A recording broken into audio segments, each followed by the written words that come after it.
Well, I want to thank you all for joining us for this edition of our webinar series. I'm Mark Schumacher. I'm the CEO of the Home Furnishings Association, and I'm always fortunate to host some great discussions that each and every one of them has one thing in common. They are going to help you as you try to grow your business, even in difficult economic times like we're talking about right now. And today is no different. What we're going to be focusing on, we've been really getting granular when it comes to the customer experience. And today we're really talking about tech and data, how they can boost the customer experience. We're going to be talking about trends, best practices, just the very latest to really help you not only understand it, but also to wisely invest if you haven't already. So before I introduce our panel here today, I want to just do a little bit of housekeeping and let you know a couple of things. First of all, at the bottom of the screen, you're going to see that there is a Q&A tab. That's where if you have any questions, please pop them in there. We'll do our best to get to those. But again, that's the Q&A button at the bottom. I also want to thank, as always, our friends at Synchrony. They are our thought leaders and sponsors of our thought leadership and education here at HFA, and we appreciate their support. And also, don't forget, this and every other webinar that we have done is at myhfa.org/webinar. That library is there for you to use in real time, on demand. You can go there and pull out some great content, share it with your team, all of the above. So there you have it. All right, housekeeping out of the way. Let me get you to our guests here today, because we've got two really tremendous experts in this area of tech and data and everything that goes along with it. We have Beck Vesiker. He's the CEO and co-founder of 3D Cloud by MarkCent. They are all about 3D content management. You're talking about applications of AR and VR and 3D room planning, just anything that you can think of. That's their wheelhouse, among other things, as well as just being a lot of full service marketing there as well. And then we also have Laura Curry joining us. She's CEO and founder of Shoptelligence. Any of you involved in HFA, if you're not familiar with Laura, then you've not been paying attention. She's been a great partner to us for a long, long time. And what she's done really well for the last number of years has been melding a lot of the physical aspects of this amazing business of ours with all the digital, putting them together to really make it a seamless experience. And she's somebody who really knows about and lives and breathes omnichannel and all of the adaptations. So Laura and Beck, thank you guys for joining us. I really appreciate it very, very much. I would like to start with, I like to go a little bit general, and then we're going to really break down here. And Beck, I'm going to start with you. In this area that we're focusing on today about tech and data and AI, all of this in relationship to the customer experience, can you just give us, I'd like you both to do this, but I'll start with Beck, an idea about what are some of the new things that we're seeing, or what are some of the trends that you're noticing that may be surprising, that perhaps people watching today are not aware of or have not at least heard about yet?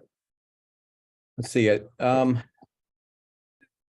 We're seeing a lot of so within the context of like what it means to do virtual sales and virtual design services, they used to be sort of you either provided like a virtual design service or you didn't.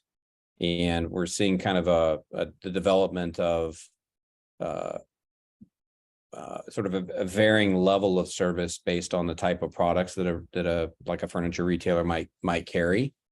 And so we see instances where maybe like a discount retailer is providing these sort of virtual floor planning services. They're not quite interior design, but they're more about like generalized fit and function, all the way up to a full-on interior design service. And then we're also seeing these really interesting kind of like hybrid services where the customer can self-service start online, and then that being sort of bolstered with the ability to meet with somebody in store to like finish their project. And so I'd say, number one, we're seeing a lot more retailers launch design and planning services as a self-service option, complete with a lot of automation.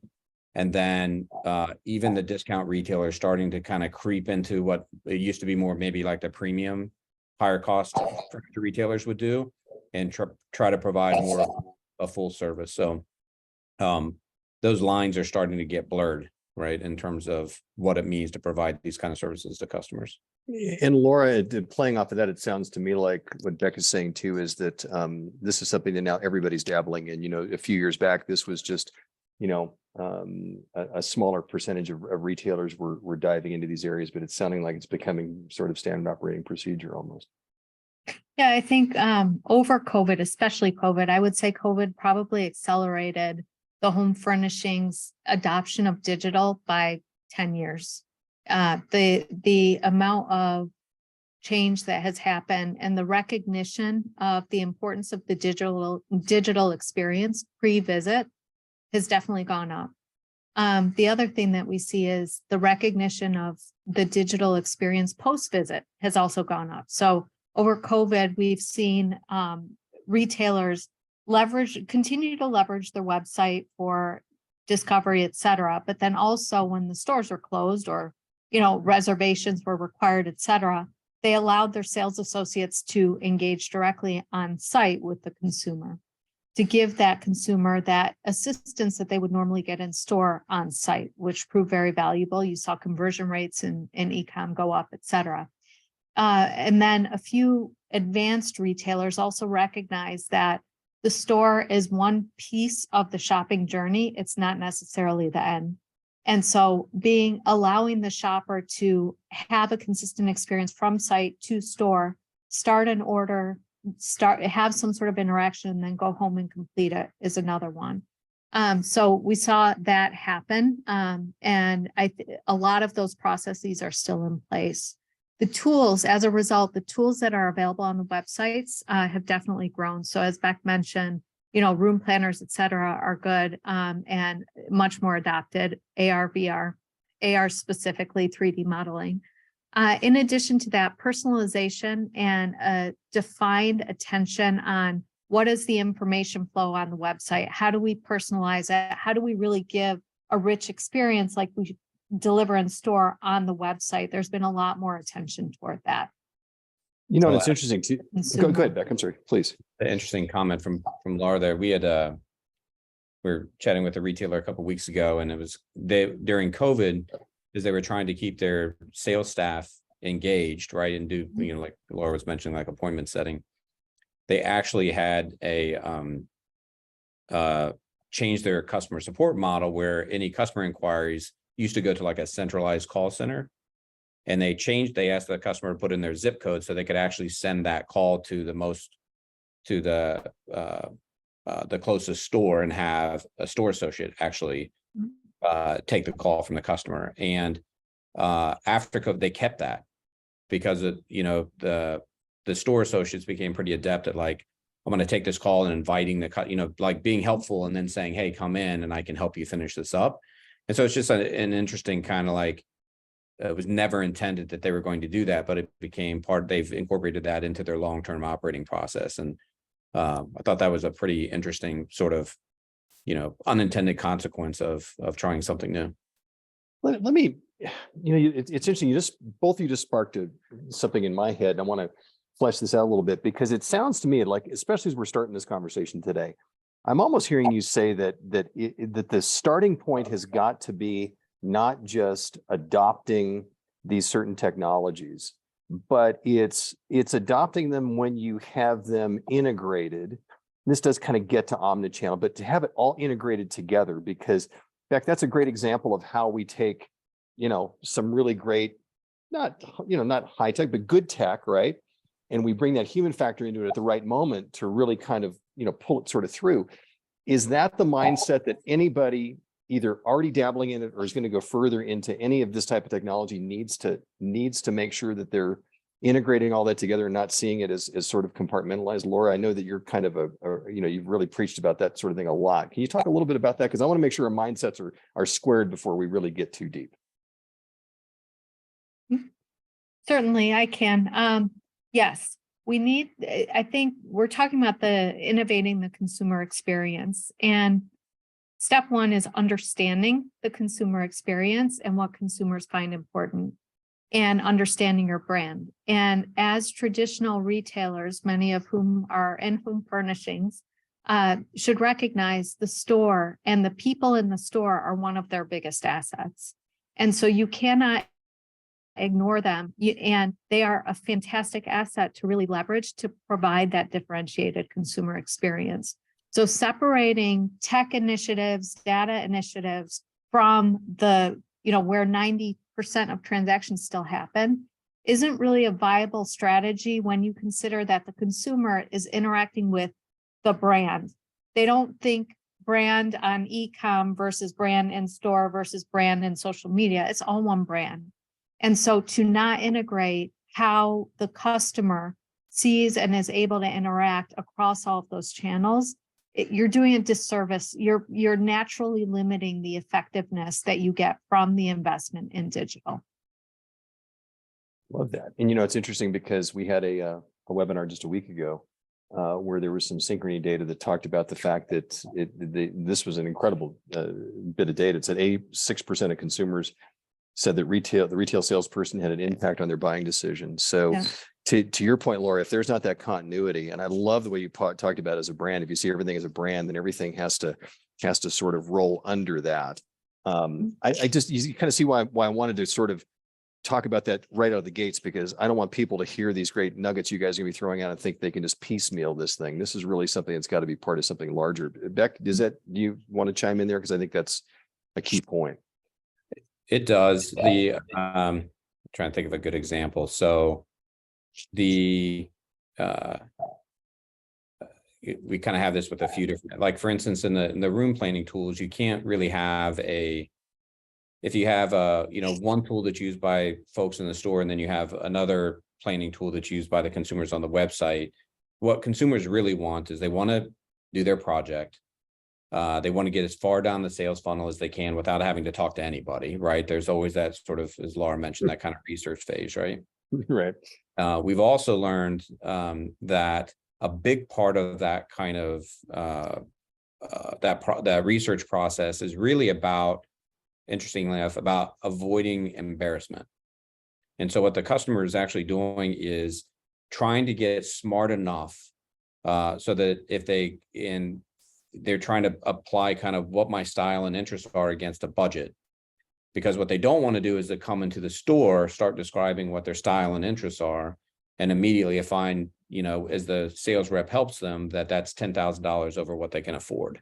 And so we've learned through our studies that there's that very specific goal customers are trying to get, which is to get narrow enough on their options that they feel comfortable talking intelligently enough with a salesperson that they're not going to be, sort of embarrassed by that, what they end up doing for them. And so, so in addition to the customer wanting to use these tools online, get to that point where they have this confidence that they're not going to sort of shop outside of their budget.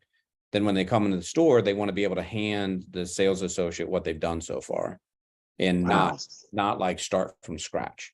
This is the, I mean, you're talking psychology here, but this is like psychology of the sale. I don't know that I ever thought about it that way, that, you're providing with them, giving them enough.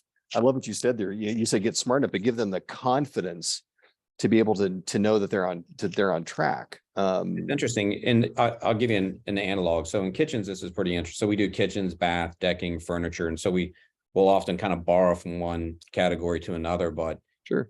In kitchens, and I'm sure it's pretty similar in furniture, about 8 out of every 10 customers who raise their hand and submit a request to have a project done end up like ghosting, the associate or the contractor. And it's the reason is that, they had a project in mind and it was just so far out of their budget that they, just didn't follow up. And so giving these like estimating and quoting tools and self-service tools, like you said, allows them to get the confidence.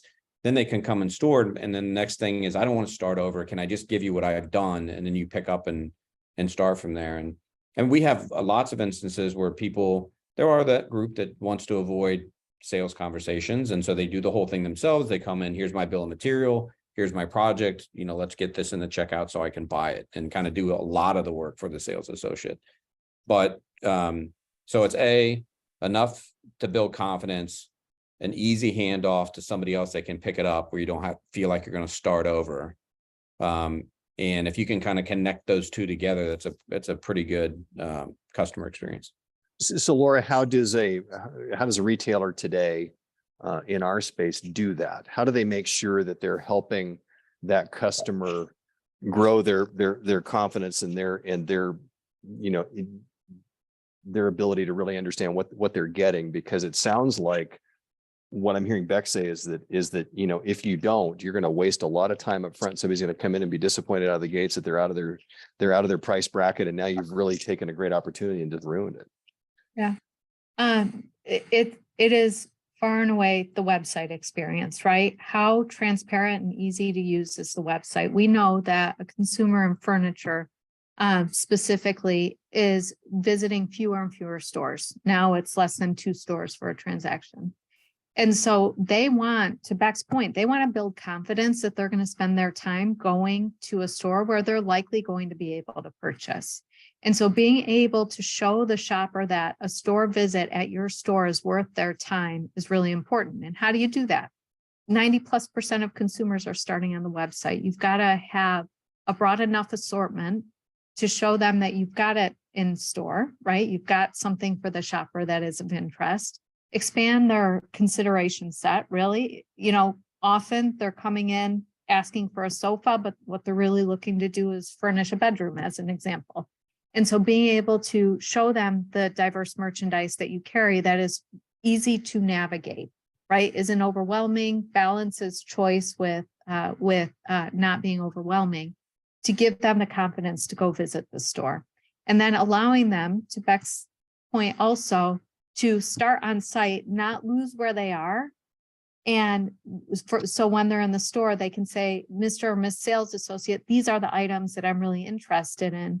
So the sales associate has a perspective on where to take them in the store and give them the assistance that they're seeking, that they're there for. And so that gets down to, how do you capture data? How do you do identity across channels, et cetera, and to give that seamless experience?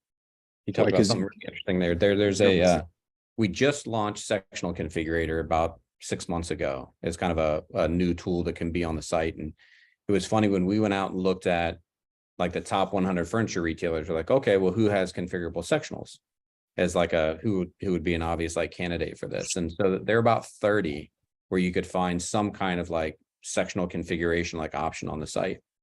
Turns out it's more like 80 of the top 100 have configurable sectionals, but they're not on the site because they're sold in like 3-piece, 5-piece, 7-piece. But if you go into the store, you can do a custom configuration. And so, and then when we looked at like, well, what is that experience in the store? Well, there were some cases where it was pretty tough, like where it was like a 8.5, 11 by 17 sheet of paper. It's like a giant matrix of like all these options you had to go through, but super intimidating, super time consuming. And when you're done with it, you weren't sure you were right. And you have and that's a huge category for returns. And so the, kind of a WYSIWYG self-service sectional configurator that you could use online made it easier for the consumer to kind of self-select. Then we're seeing some of our retailers actually move that to use in store as well to make it easier for the store associate to use it. And it's like, and these aren't like super complicated tools, but when you make choices in like a digital environment, the choices you make eliminate choices you can't make. So all of a sudden, the ability, whereas like in a big spreadsheet, every choice is still possible, which creates a potential for all these mistakes. But with the digital tool, if you make one choice, 7 choices go away because they're no longer applicable.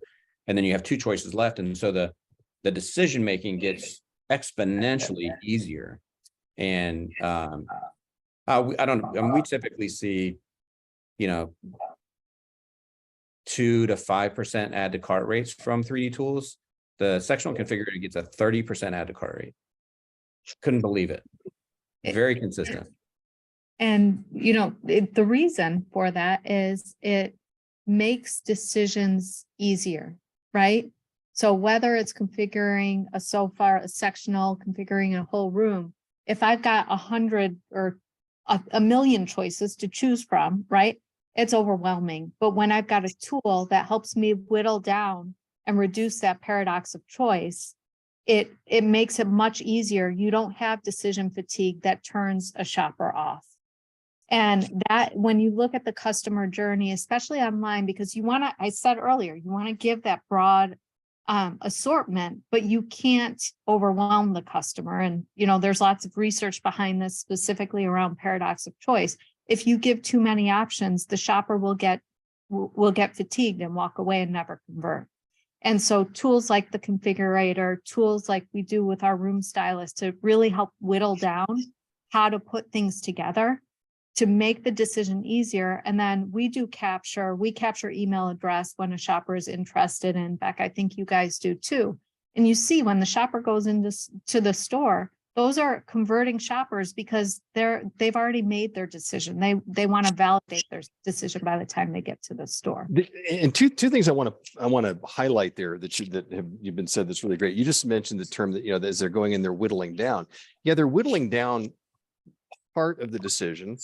But I know that the shop intelligence tool, and I know that, you know, that you guys at Markson have been doing this too, though, is that, yeah, but they're adding the tickets are getting larger because while they're whittling down that decision, you're also making these your systems, you know, through AI and other technologies are making these suggestions that's actually adding to the sale.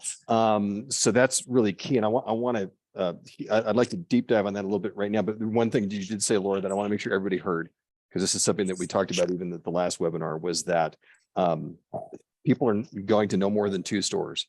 And really the percentages are like one, you know, not even for fully 2 stores. So, you know, your chance once you draw them in with these tools is pretty high that they're gonna stick with you and that sale is going to be to you. So I don't want people to forget that. Nobody's going to 5 or 6 stores. This is not what's happening anymore, at least technological speaking. But let's talk about this. What are the key ways right now? And think about it in context of giving those that are watching today the ability to try to translate this in their own environment, whatever their level of fluency is with tech. But what are the best ways, most effective ways right now to increase those tickets? Because we know with fewer people coming in, higher tickets are critical. But I know that you both have said that there are actually average ticket boosts based upon the proper use of technology. So, Beck, why don't you start this one? Just real quick on that last topic, just a thought that a retailer came up with independently, which I thought was very clever. I know there are like there's always attribution issues. Laura and I were talking about this yesterday, like they go to the web and then they come to the store, and you know, research from Nielsen or other tells you that, you know, that happens 80-90% of the time or what have you, but it's very hard to get kind of like one-to-one attribution unless you're collecting email online and then also collecting it again in the store, which is not always the case, right? So, but what you can do is use some of these tools to like let's say you go online and you build a sectional or a room, and then you generate a QR code that says, oh, you finished your project. Would you like to save your project? Or create a QR code that'll take you back to your project, right? You create that QR code, and then you can go into the store, and then the store associate can scan in that ID or the QR code, and that project pops back up. And so a lot of these like little, you know, research, utility, configure, price, quote tools can also help you with solving these attribution, you know, sort of bridges that you're trying to figure out. So anyway, thought that was a pretty clever thing. But back to your question around one of the things that we've done to help with that is we learned there used to be this idea that like homeowners can't design, right? Or it's too complicated, or like they need a help, or they need a professional. We find that actually not to be true.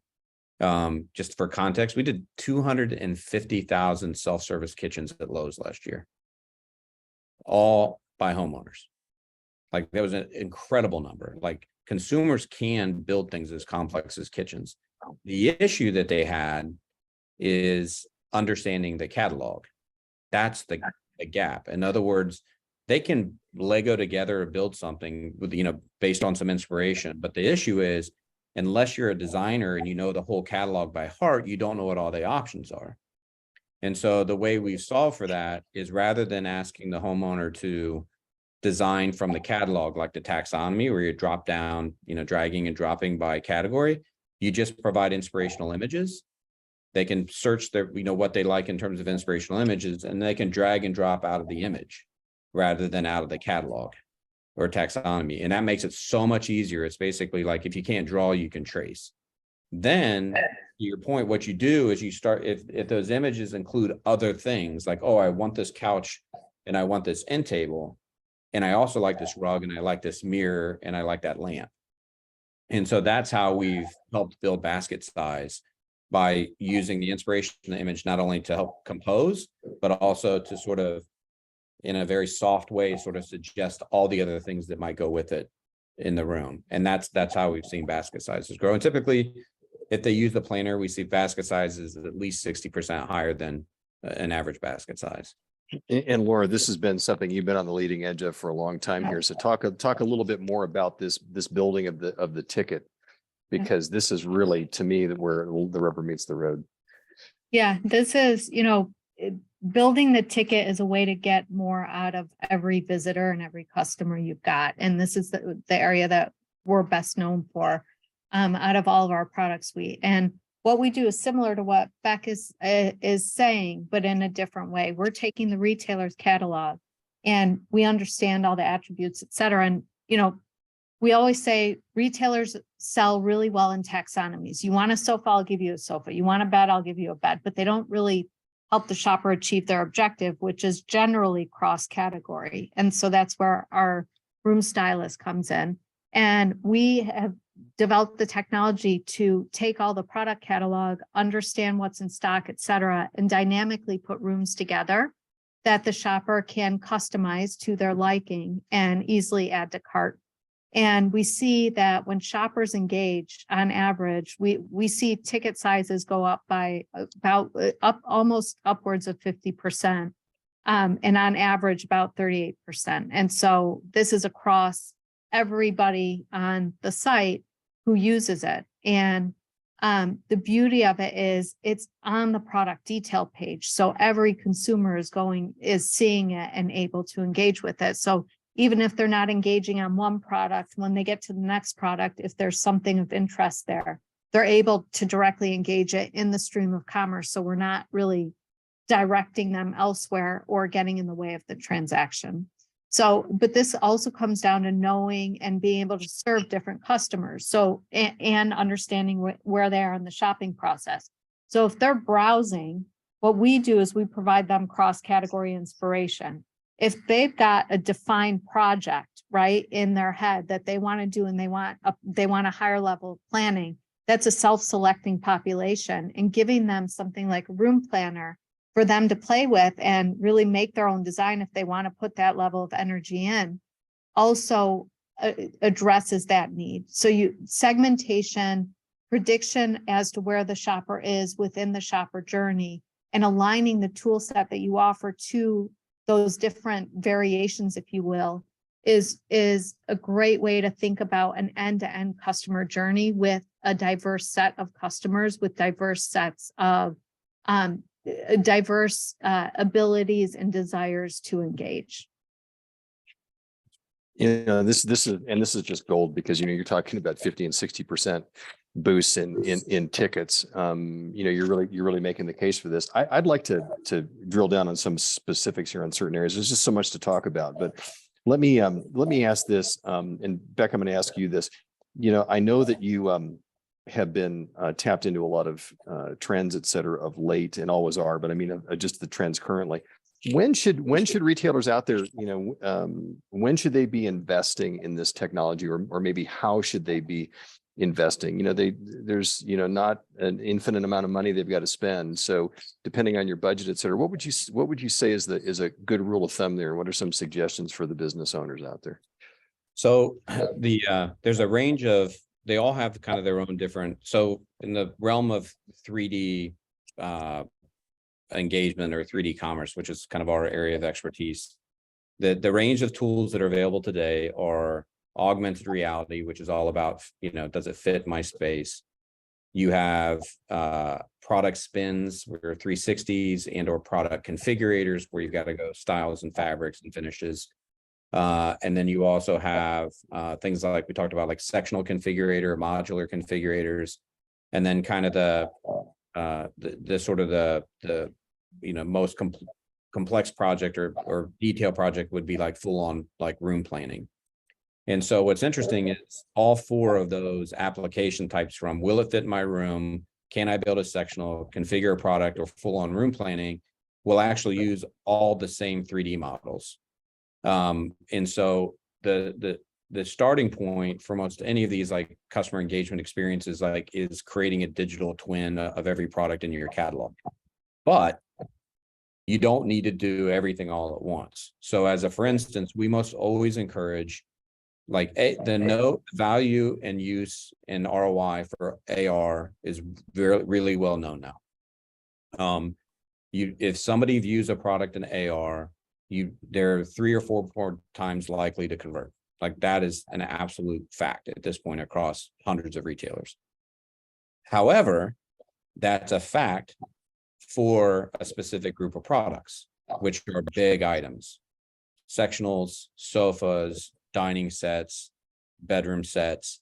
People don't use AR for mirrors. They don't use AR for lamps. They don't use AR for like small decor items. And so if you're going to start an AR and think about will it fit questions, you want to do your top sellers that are also your largest items, right? So you kind of combine the use case with the content. Then, all right, since I already did sectionals for AR, let me use that for a sectional configurator, and I'm repurposing the content. And so it's all about amortizing the cost of the content. And then it's like, okay, once I get to, 1,500, or 2,000 products modeled, now I have enough that I can launch a room planner. And so you can kind of iterate your way up across use cases. The more content you get, the more services you can provide. And so we also have had retailers go the complete other direction, which is they have a big design service. So they 3D model, like Macy's 3D modeled 15,000 of their products to start, and then implemented all the applications backwards. So but usually there's a path depending upon kind of what your use case and value prop you're trying to solve. Kind of build your way through. Laura, you want to chime in on that too? Sure. I think the best time to invest in any of these technologies, and I can speak probably closest or more specifically to Shoptelligence technology, is, most retailers are looking at how do we grow, and especially right now. And the natural desire is to go advertise and drive more traffic. And yes, that is a great short-term solution. However, when you consider the force multiplier effect that the on-site experience can have by focusing on optimizing conversion and optimizing ticket size to make sure that every new visitor that visits your site is more likely to convert and more likely to purchase more, then every dollar you spend going forward on acquisition is going to be bigger, right? And so wherever you've got a retailer that's really looking at how do I grow e-com business, e-com revenue, that is one. And what we see from our suite is when shoppers use our room stylist, ticket size grows by 38% plus when shoppers use it. When they use our style finder tool, which helps the shopper really find the right one before building the room around it, we see conversion boosts of 2x. And so these simple experiences of on product detail page, dynamic merchandising help really turbocharge the effect of all of that acquisition spend that a retailer is doing. And even though this is, it's not like throwing an ad out there and, some special, you got to try to drive people in. I mean, this is driving traffic. This is just driving traffic that is really on the precipice of buying if you've done the first part of this correctly with all this technology we're talking about. I mean, that's the part of it. So those things aren't two kind of separate things. Let me ask you this too. I know that so much of this is not just, and what I love about it's been kind of assumed here, what you guys have been talking about is that it's not just plug in the technology, but it's really understanding what you're providing and how. So, Laura, I know you are somebody that always hounds and pounds on the fact that you've got to have, to understand the customer, you've got to have good first party data. That's really Yes. where all this drives. So can we talk, can we go there for a second with both of you, and Laura, you start. What are the ways then that as a retailer, whether I got one store, or I've got 20, what are the things I should be looking at to make sure that I'm getting really good quality first party data that I can then use to really fuel all the rest of this? Yeah. First party data is of critical importance. I'm sure many of the attendees today have heard of all of the privacy legislation that's happening. Especially California is really the leader. And the idea is third party cookies are going away, have gone away. You look on your iPhone, if you're an iPhone user, you know, most people elect for apps not to track them. And so a lot of that third party data is going away. First party data is the data that a retailer or any website owner is able to collect on their own property. And there are restrictions.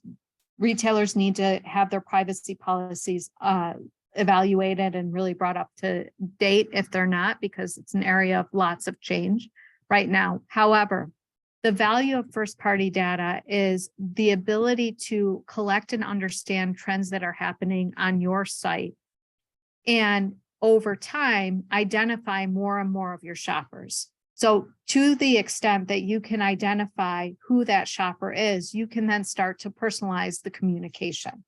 And so even if you can't identify, even if you don't have a use case where you've got all the models built, et cetera, to use the data, collecting the data starting now, so you do have assets to use to drive personalization, enhance CRM, to do clienteling in store, all of these things that are meant to drive conversion and loyalty. You need to start with that first party data. And it is critical to collect it and have it in such a way that later down the road, you're able to use that to segment your customers. Who are the repeat visitors that are visiting on a very frequent basis? Who are the ones that were here a while ago but haven't returned? Who are the ones that turned into buyers? Who are the ones that didn't? Because your marketing segmentation can then follow those segments, and you treat each one differently to get to the outcome that you're desiring. Whether it's getting net new customers, so shoppers that came and never converted, whether it's driving customer loyalty, whether it's preventing churn. You know, a shopper's in market, they bought one thing from you, they're likely going to buy 2 or 3 more. In that episode, you want to be the one to capture that customer. And so that first party data allows you to really segment your population to get more granular in your marketing and drive towards specific business outcomes. Okay, Becky, you want to hop in there as well as far as the critical nature of this first party data, because this is something that everybody listening to this can certainly do a better job of.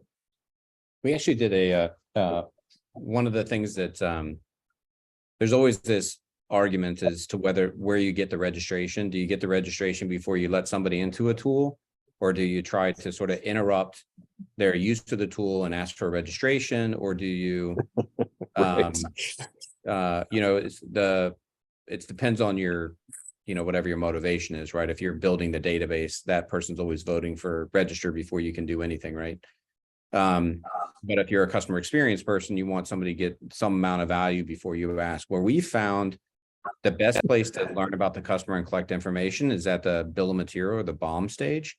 Is if somebody like puts together a project or a collection, or creates a configuration, when they get to the point where they want to email themselves the product list or print off a BOM, that if you ask them at that stage, they've got a piece of value that they want to collect from you, and they're very willing to share their email or contact information at that point. And so we think we figured out that that's the stage in the process where you can reliably ask for information and get the kind of, you know, first person data that you want to be able to market against. It's so interesting because really what you guys have talked a lot about without specifically saying this terminology is that these tools help people not just make these decisions, but invest time. And the more time they invest, the deeper the relationship, the stickier things are. So I think that's a wonderful thing. I want to ask you too, Beck, while you're talking about it, because you gave this as an example, and I don't know how widespread or adaptable it is. I thought that QR code concept was brilliant. That you said a retailer was using, and I don't know, Laura, if there's other ways to do that whole thing, but what a brilliant thought is to provide a way to say we want you to, make sure that you've all the hard work you've done, that we've captured that so we can seamlessly hand this over. So that seems to be such a critical point, not only for the first party data, but also just to kind of keep the customer going in the process. So is there more than just that idea, or are there other ways to do that so people can utilize that? Yeah, the other thing we're seeing is promo codes like embedded into the experience. So it's like that are time-based. So you mentioned, just real quick, you mentioned this idea of dwell time. Like we all know in retail across, I think, every category, the more time you spend on a product page, the more times you visit it, the more likely you are to actually transact, right? And so it's all about, if you can, there's often this idea of like, oh, get them through quick or make it quick. But like if somebody spends an hour in a planning tool, I mean, that's good news, right? That's an hour that your sales associate didn't have to spend with them, right? And they're kind of getting married to their own ideas. We were also talking about like personalization, anything you can do in these experiences to let them kind of express themselves. So like, as an example, we have a retailer in the UK called B&Q. They're big in like kind of like the Home Depot of the UK. They started requesting pets, 3D pets that they could put in the planning tools, so that a homeowner could put their, Saint Bernard in the room. And it's shockingly, those rooms convert twice, non-pet rooms, because it's like this expression of personalization. And that is then a fabulous idea. Yeah. Then I just put one on LinkedIn the other day where somebody put a giant dog in the middle of their bed. But those are the things they get close to it. They start to associate it with themselves. They're more likely to, share that on social media. They spend more time. There's a sense it's fun and whimsy and not like just a sterile tool. But anything you can do to get them to spend more time, and as long as it's not store associate or designer employee time, like who cares if they take, they do 10 projects over a couple of months and get married to the idea. Plus, if you can get them to like build their floor plan in your tool, and they take the time to do that, the chances that they're going to rebuild their floor plan in like somebody else's tool. So you start to become kind of the anchor asset. But we spend a lot of time, now that we understand that, we spend a lot of time thinking about how we can increase dwell time, which is, ultimately leads to conversion. Wow. And Laura, I guess the other piece of this too, we mentioned about the fact that people don't want to shop at a bunch of different places. So if they're invested in a planner or whatever that tool might be, that they're going to stick around. But, don't we also need to mention the fact that, correct me if I'm wrong, but I think that also the people that go through this and that transact, I think that the potential to retain them as a customer going forward, the potential of them referring other people. I've seen that anecdotally. Doesn't that also increase as well? Aren't you truly building hopefully a lifelong customer versus a single transactional customer? Yes, especially if you can get that customer experience right. Consumers will pay a 17% premium based on the research we've seen for a good customer experience. And we see that come through in our data. So if you can provide an engaging customer experience, we see a seven time lift in terms of how long a shopper will stay on site, the dwell time. And by providing that fun experience, absolutely, you are likely to get the consumer to purchase. And we also see that when they do get invested by building a room, saving something to an interactive style board, they are more likely to make more purchases. In terms of how often you can get them back, this is where life cycle understanding is really important. So from all of the analytics that we've done in the market, we see a very regular pattern of consumers coming back, meaning when they make the first purchase, they tend to make a number of purchases, and then they go silent because that need or that project has been completed. And then they'll about 3 years later, every life event, they'll come back and they'll make a series of purchases and go. And so, and we see retailers trying to re-engage those that are a year out. Yes, there may be a one-off circumstance, but they're unlikely to get that flurry of purchases back. And so the best thing you can do, other than, marketing to them at the right time, staying in front of them in a very personalized way, is make it easy to make referrals. And we see retailers that incorporate some of the reviews into their process become very successful at driving that repeat business, because they are able to get the shopper to advocate, right? The whole concept of net promoter score is based on consumers promoting to their friends. And so, yes, incorporating reviews, making the experience fun. And I say the experience because the consumer is looking for an experience. They're not looking for a transaction, especially in high ticket value and high ticket, high consideration purchases like home furnishings is. And so if you can make it an experience and you incorporate at the right time capture of a review, you're likely to build a strong referral base. Love that. And one thing I wanted you to talk about real quick, and then I'll let Beck chime in too, is that you also talked about the importance of the post visit. Once again, this is within their engagement in your brand, this is a continuum, right? It's not pieces, it's all fitting together. Can you talk a little bit about what are some of those key elements that you think that retailers should have relating to the post visit, whatever that looks like, either after they've transacted or not? I'm just curious your thoughts.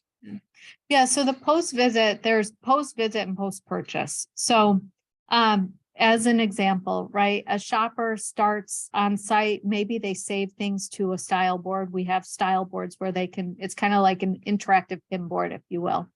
They save something, they go refer to it in store. The sales associate can see what they've done in store and add to it. It's this idea of adding to things. So whether it's starting an order on site and finishing or bringing it into the store, but it's the idea of the collaboration that is captured from the in-store visit with the sales associate engaged and the consumer engaged, continuing either starting something or continuing to build on something, and then making it accessible again when the shopper leaves the store in a way that the shopper can complete that transaction.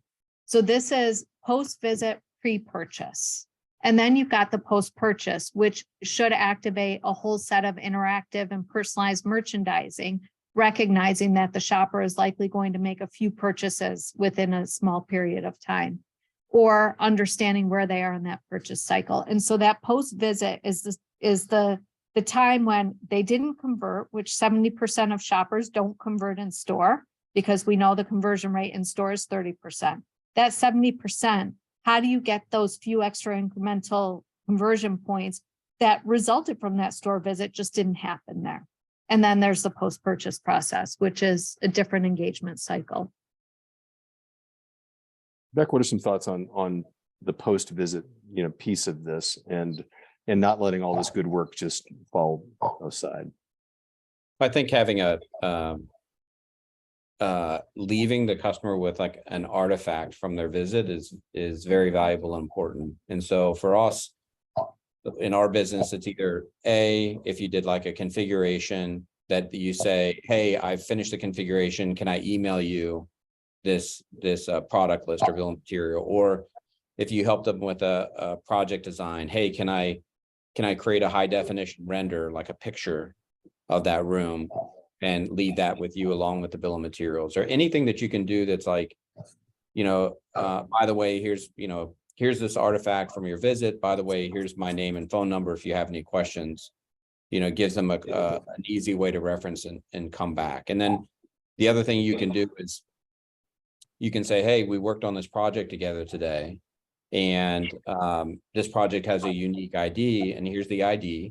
And so when you go home, if you want to continue to play with this project or edit it, you just, type in this ID, that project will come up, and then you can continue to edit. And of course, you're getting analytics data on them engaging in that project again. And so you can actually track their performance and report that back to the salesperson that the customer continued to engage. And I think there's a little bit of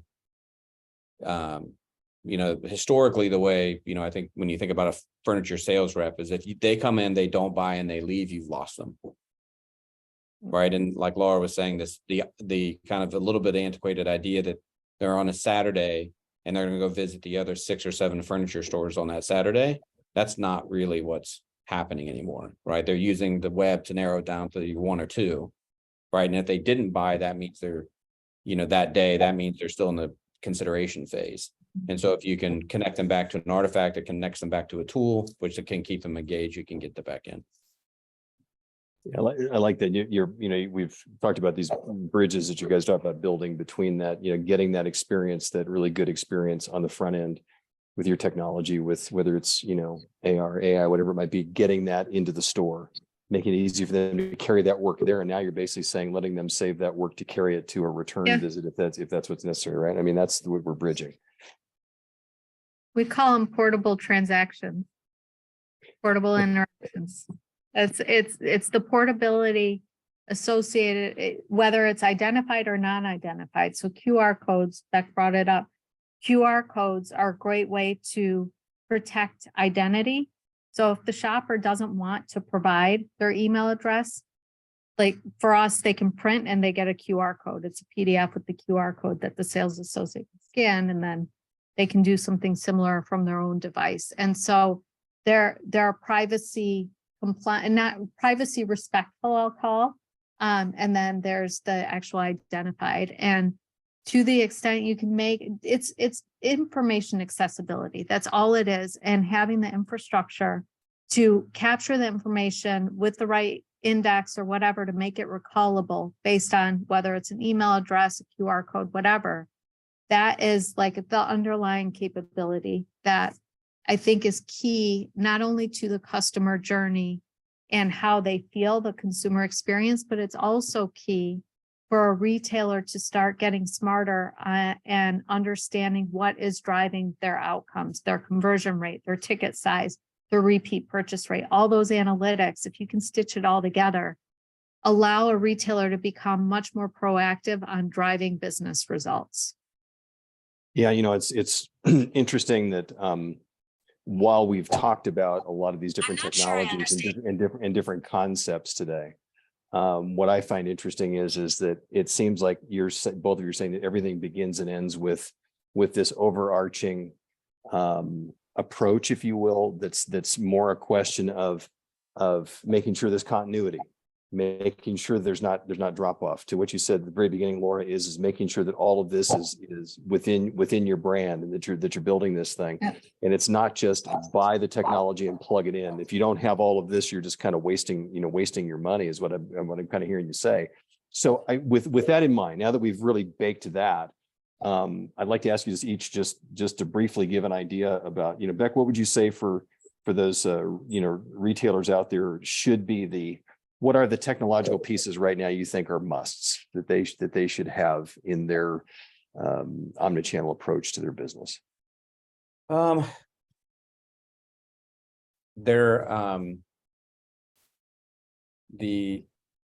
extensibility of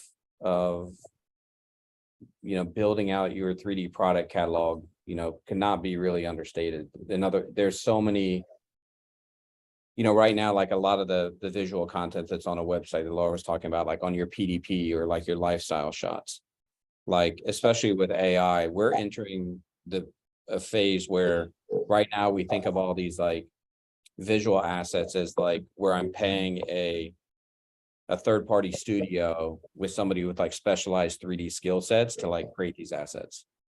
Like in the next 3 or 4 years, that will completely go away. Like we're entering an era of where if I have the digital twin of the asset, I can, using ChatGPT or self-service automation, like all the content you used to have to wait for studios for is all going to be on demand and self-service.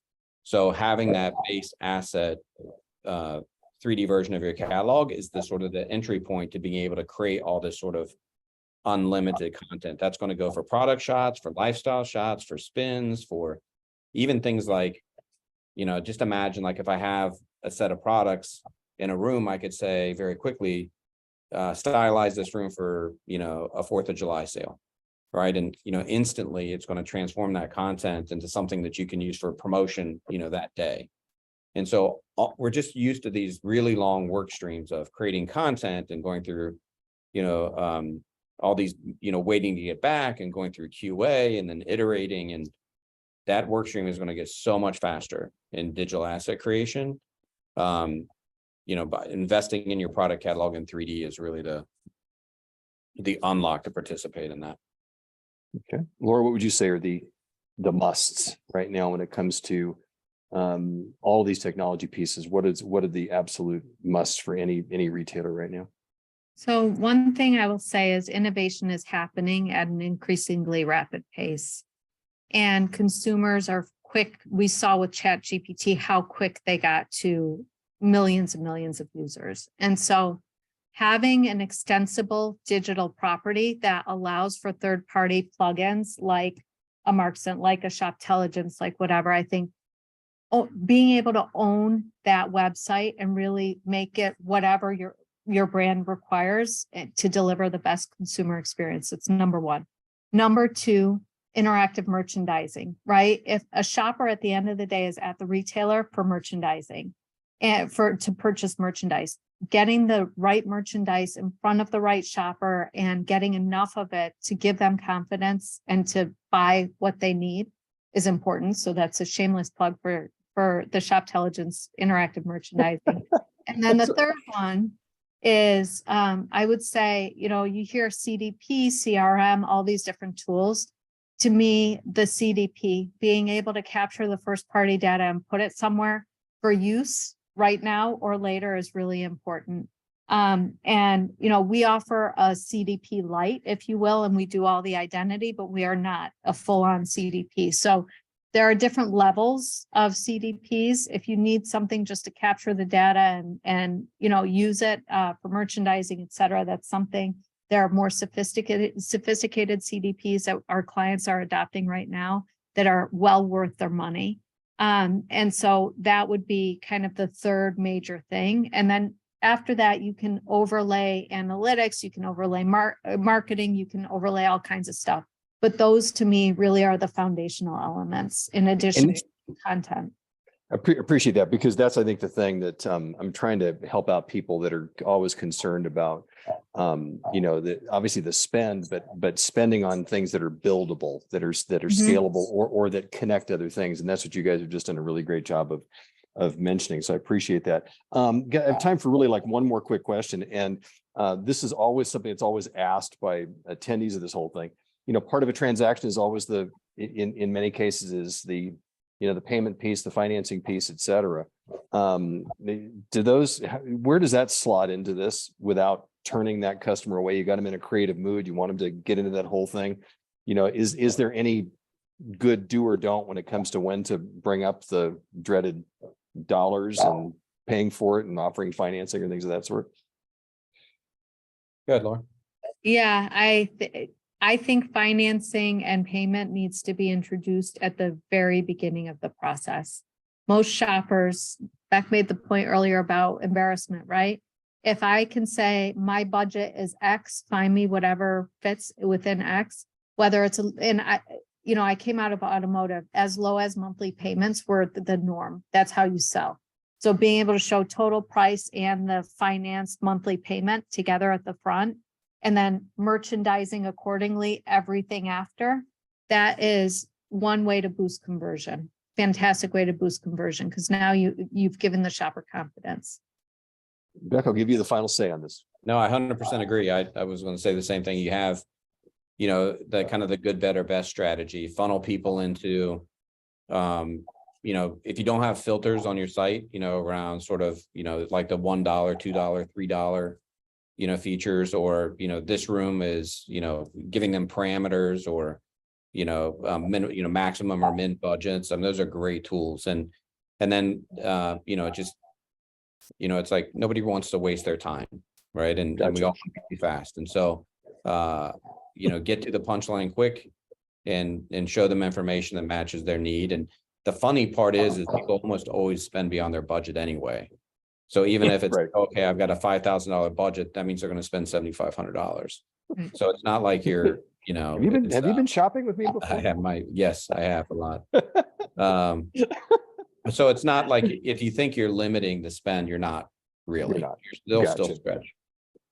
I want to point out, by the way, this is just yet another great example of a great deal of content we have on our website right now when it comes to the customer experience.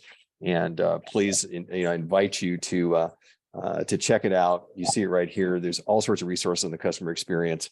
go.myhfa.org/CX is how you can find that. And you can find everything else there when it comes to our library at myhfa.org/webinar. My thanks, my appreciation. Beck Bessiker with 3D Cloud by Marksent and Laura Curry from Shoptelligence, both the CEOs and founders of those companies. Thank you both. Tons of great takeaways. Appreciate it.